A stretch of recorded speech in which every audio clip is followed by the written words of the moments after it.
গীতা জীবনে ধর্ম, কর্ম এবং প্রেমের পাঠ শেখায়।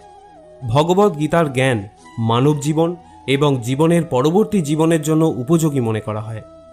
গীতা হলো সম্পূর্ণ জীবন দর্শন, আর যে ব্যক্তি একে যথাযথভাবে অনুসরণ করতে পারে সেই ব্যক্তি সর্বশ্রেষ্ঠ হয়।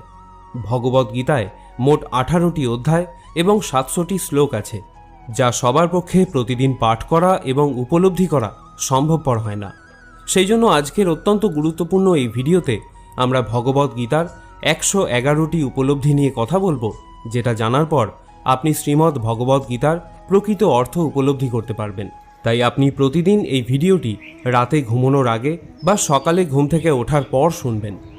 তাহলে চলুন এগোনো যাক পৃথিবীর সেই মহাজ্ঞানের ভাণ্ডারের দিকে, যা ভগবান শ্রীকৃষ্ণ স্বয়ং নিজের মুখে বলেছিলেন। শ্রীকৃষ্ণ বলেন, এই সংসার আমারই তৈরি মায়া দ্বারা আচ্ছন্ন। এই সংসার আমার দ্বারা